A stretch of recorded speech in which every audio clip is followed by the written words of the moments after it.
Al-Quran yang ketika Anda baca dengan sungguh-sungguh itu pasti dibelokkan oleh setan.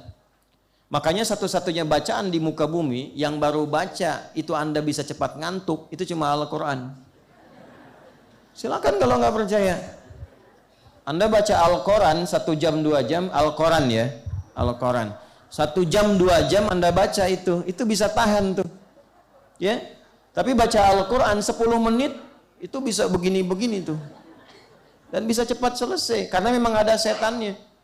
Dan bacaan yang ketika dibaca menjadi ibadah itu hanya Al-Quran. Hanya Al-Quran.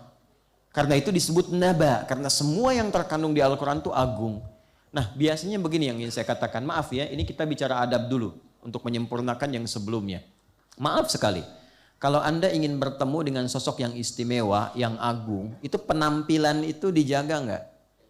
Ya, diperbaiki nggak? Pakai baju yang biasa atau yang istimewa? Kalau ibu nih Bu, punya koleksi yang istimewa, disimpannya di tempat biasa, tempat istimewa. Ya. Ibu punya emas misalnya 10 kilo, kan? Ya, Mas Anton. Ibu simpan di tempat biasa atau yang istimewa? Hah? Ditutup atau dibuka? Ditutup, baik ya. Disayang-sayang atau dibuang? Tuh, kan? Dan Al-Quran itu disebut naba.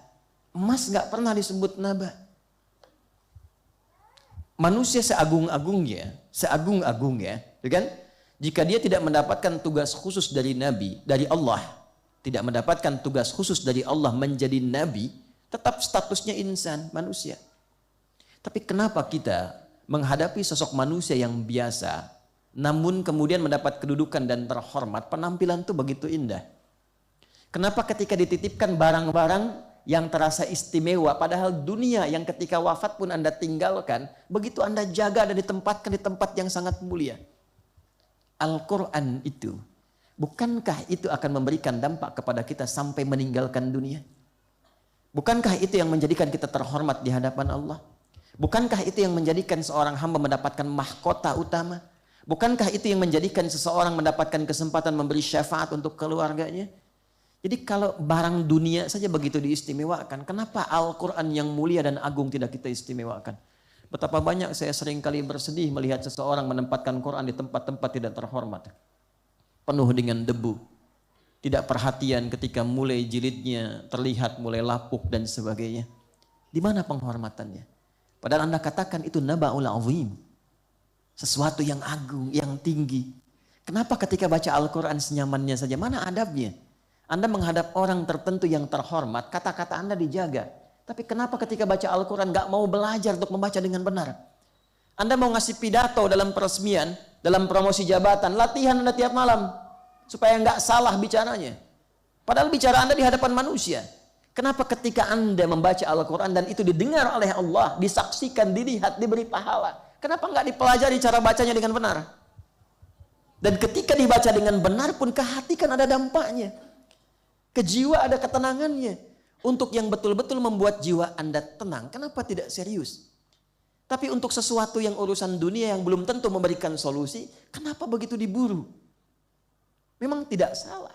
Berlatih itu tidak salah, bagus, benar. Tapi menghormati apa yang bermanfaat untuk kita, itu lebih mulia. Maka ketika Anda menyebutkan surah An-Naba, bukan sekedar namanya, tapi ada pesan di balik itu, agungkan Quran sebagaimana Allah telah mengagungkannya. Beradab ketika membaca Al-Quran sebagaimana Nabi pernah menyontohkannya.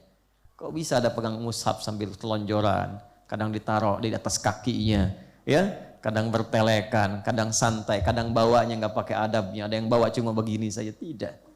Ya, Quran itu akan melahirkan penghormatan kepada orang yang menghormati Qurannya. Dulu saya masih lihat anak-anak tuh bawa mushaf tuh begini gitu. Ya, simpan tempat terhormat. Sekarang Masya Allah. Dan mohon maaf ya kepada teman-teman yang di percetakan mushaf itu. Ya, kalau bikin cetakan mushaf jangan yang aneh-aneh. Saya suka perhatikan ada tuh bentuk mushaf yang cetakannya dibawa kayak dompet dikasih begini. Ini bawanya begini gitu. Ya, macam-macam. Nah ini Perlu belajar dulu pertama kali tentang adab dan fikihnya. Begitu Anda mengagungkan Quran, maka Quran akan balik mengagungkan siapa yang mengagungkannya.